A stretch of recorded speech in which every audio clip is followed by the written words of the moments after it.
जय श्रीराम. मी अमोल कोते पाटील आणि भारत न्यूज मध्ये आपलं स्वागत आहे.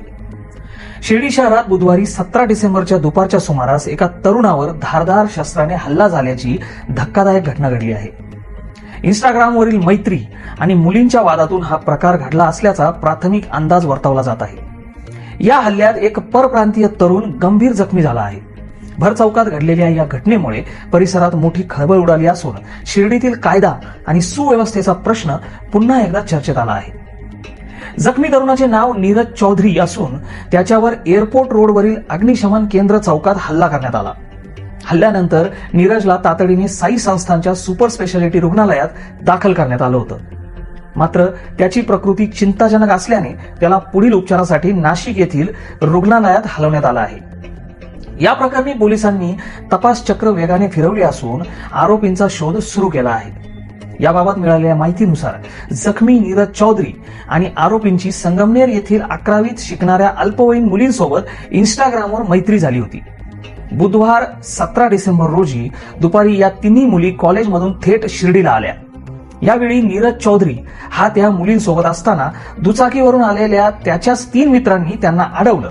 काही काढण्याच्या आतच आरोपींनी नीरजवर धारदार शस्त्राने वार केले आणि तिथून पळ काढला. भरदिवसा झालेल्या या हल्ल्यामुळे परिसरात नागरिकांची मोठी पळापळ झाली. या प्रकरणातील 3 जण सध्या फरार आहेत. पोलीस या तिन्ही आरोपींचा शोध घेत असून त्यांच्या अटकेसाठी पथके रवाना करण्यात आली आहेत. दरम्यान या घटनेत सामील असलेल्या तिन्ही अल्पवयीन मुलींना पोलिसांनी सुरक्षेच्या कारणास्तव ताब्यात घेऊन पोलीस ठाण्यात आणलं होतं. त्यांच्या पालकांना या घटनेची कल्पना देण्यात आली असून त्यांचे जबाब नोंदवून त्यांना त्यांच्या पालकांच्या ताब्यात देण्यात आलं आहे. पोलीस या प्रकरणाचा सखोल तपास करत असून या हल्ल्यामागील नेमके कारण लवकरच स्पष्ट होईल. आता दुसरी घटना. राजगुरुनगरमधील एका खासगी क्लासमध्ये 10वीत शिकणाऱ्या 2 अल्पवयीन विद्यार्थ्यांमध्ये वाद झाला. या वादातून एका विद्यार्थ्याने वर्गमित्रावर चाकूने हल्ला केला व भर वर्गात त्याचा चाकूने चराचरा गळा कापला. रक्ताच्या थारोळ्यात पडलेल्या विद्यार्थ्याला शेजारी राहणाऱ्या एका युवकाने तत्काळ रुग्णालयात दाखल केलं. मात्र उपचारादरम्यान त्याचा मृत्यू झाला. ही घटना समजताच त्याच्या वडिलांना मोठा धक्का बसला. त्या मृत विद्यार्थ्याच्या बापाचा आक्रोश आठवून पहा. तो मुलगा वडिलांचा एकुलता एक होता. 2 दिवसांपूर्वी त्याला मारहाण झाली होती, पण भीतीने त्यानं घरी सांगितलं नाही.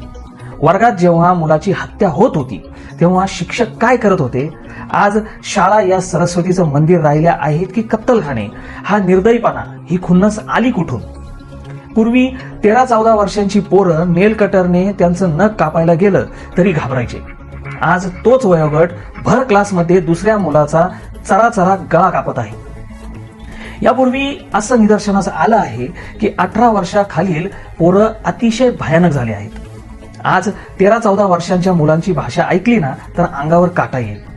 एखाद्या टपरीवर किंवा हॉटेल बाहेर बसलेली ही पोरं ज्या भाषेत बोलतात ती ऐकून तुमची फाटून हातात येईल. त्यांच्यासाठी आयुष्य म्हणजे एक खेळ झाला आहे. कॉम्प्रोमाइज हा शब्द त्यांच्या डिक्शनरीतून गायब झालाय. सध्या भांडणाचं रूपांतर थेट खुनात होतंय. हे फक्त पुणे मुंबईत नाही तर संपूर्ण राज्यात सुलतानी संकट पसरलं आहे. माझी स्पष्ट मागणी आहे, 18 वर्षांखालील मुलांच्या वाढत्या गुन्हेगारीसाठी स्वतंत्र पोलीस स्टेशनं हवीतच. या वयोगटातील गुन्हेगारीचा दर ज्या वेगाने वाढतोय तो पाहता आता सुधारगृहाने काम भागणार नाही. कायद्याचा असा धाक बसवला पाहिजे की गुन्ह्याचा विचार डोक्यात येताच त्यांच्या हातातील चाकू गळून पडला पाहिजे. या सगळ्याला जबाबदार कोण? आता मी जे बोलणार आहे ते सर्वांनी अंगावर ओढून घेऊ नये आणि ज्यांना वाटत असेल की हा आपल्याविषयीच बोलतोय त्यांनी प्रायश्चित्त करावं. या सगळ्यात शाळाही तितक्याच जबाबदार आहेत. लॉकडाऊनच्या काळात एक गरज म्हणून शाळेचे ऑनलाईन लेक्चर सुरू करण्यात आले होते. तो काळही गेला आणि ती गरजही संपली. परंतु शाळांना आणि शिक्षकांना व्हॉट्सअप ग्रुपचा मोह सुटला नाही. जवळजवळ सर्वच खासगी शाळांमध्ये अजूनही व्हॉट्सअप ग्रुप्स बनवून मुलांना व्हॉट्सअपवरच अभ्यास दिला जातो, ज्यामुळे आपोआपच मुलांच्या हातात मोबाईल जास्त वेळ राहू लागला. अभ्यासाच्या नावाखाली मुलांच्या हातात 24 तास मोबाईल दिला जातोय. त्या मोबाईलमध्ये मुलं अभ्यास नाही तर इंस्टाग्राम आणि फेसबुकवरचं 3rd क्लास कंटेंट बघतात. रील्सवरची ती खोटी भाईगिरी, ती हिंसक गाणी आणि एकमेकांना दिलेली आव्हानं, यातूनच या गुन्हेगारांची फौज तयार होत आहे. आणि यात काही शिक्षक अतिशय थर्ड क्लास, ज्यांना विद्यार्थ्यांचं काही एक घेणं देणं नाही. 6 महिने एका शाळेत काम करायचं तर 6 महिने दुसऱ्या शाळेत. त्यात हे शिक्षक सोशल मीडियावर व्हायरल होणाऱ्या शिक्षकांना पाहून त्यांना कॉपी करू लागले आणि शाळेतही त्यांच्याप्रमाणेच मजामस्ती करू लागले. पूर्वीचे शिक्षकही मजामस्ती करून मुलांचं शिक्षण मनोरंजक करायचे, परंतु त्यांच्या वागण्याला एक मर्यादा होती आणि त्यांचा धाकही मुलांना तेवढाच होता. आणि आताचे शिक्षक अतिशय छपरी पद्धतीने या सगळ्या गोष्टी करतात.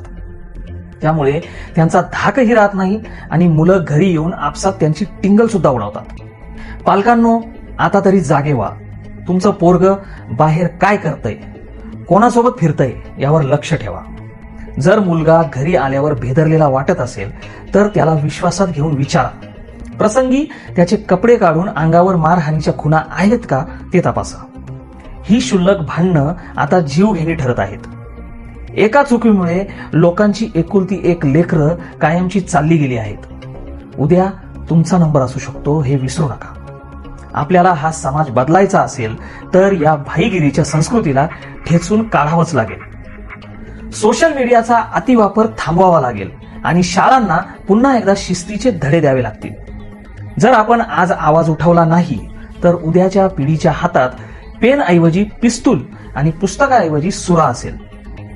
वेळ निघून जाण्यापूर्वी सावध व्हा, अन्यथा इतिहासाला उत्तर देताना आपल्याकडे शब्द उरणार नाहीत. जय श्रीराम.